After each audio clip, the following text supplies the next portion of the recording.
Mais uma vez, olá pessoal, e parabéns por estarmos chegando agora na última semana, que corresponde à semana 4, na qual vamos trazer para vocês a questão da Libras no contexto de uma educação com proposta inclusiva e no contexto de uma educação de proposta bilíngue.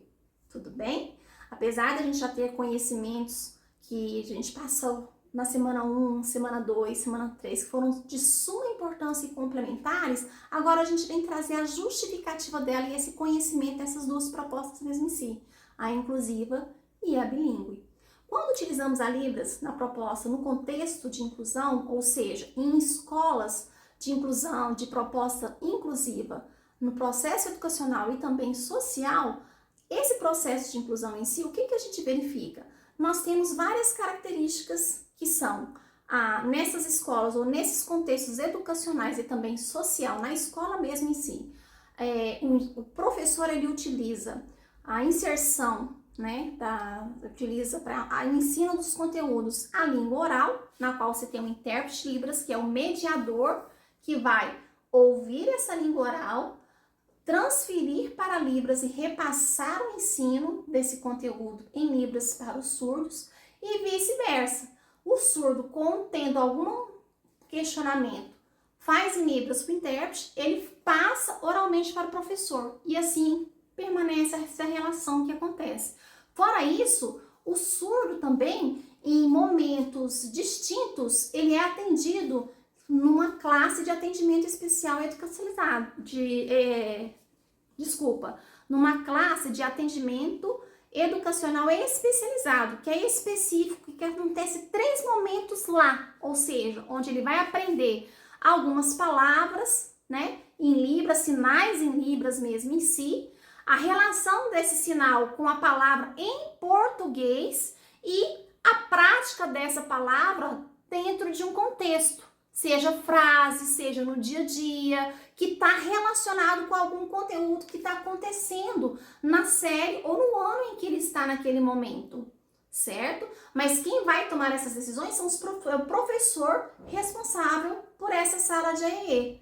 Na sala regente, né, onde tem o professor regente mesmo em si, os conteúdos, o professor tem que ficar atento em fazer adaptações imagéticas, tá, dos recursos em si, para permitir o acesso visual do surdo, visuais imagéticas e lógicas também para o surdo, para tanto facilitar para o intérprete fazer uma explicação para o surdo em relação ao acompanhamento imagético, a postura do professor ele nunca estar descosta, por quê? Porque o surdo, ele gosta de, se ele fizer algum movimento visualmente, o professor já identifica, e alguns surdos também fazem leitura labial, isso é de suma importância, e tanto essa lógica imagética mesmo em si, vai também beneficiar não só o surdo, mas os demais estudantes que estão ali presentes, tá bom? Então são características fundamentais, dentre outras que a gente vai ver nos conteúdos teóricos que eu vou disponibilizar para vocês, e que já estão, na verdade, disponibilizados na plataforma.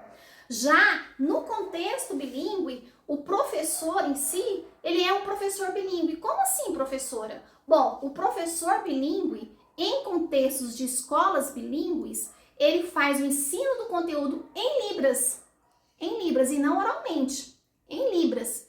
Ele ensina Libras, ele trabalha o ensino gramatical da Libras, da estrutura da Libras, do aspecto cultural que ele tem na formação da identidade do surdo. E fora isso, ele dá ênfase também no ensino da escrita do português como L2. Os aspectos gramaticais, não aprofundados, mas relacionados a L2, ou seja, mesmo aquela escrita que vem com alguns reflexos da primeira língua dele, que é da Libras. Mas o professor, como surdo, fora da sala de aula, ou mesmo na escola, ela tem contato visual direto com uma escrita do português, ele precisa, e ele é bilíngue, ele precisa aprender esse português por escrito, para ele ter acesso a informações não só da escola, em conteúdos, mas também como fora da escola, sem ficar na dependência de um tradutor e intérprete de Libras.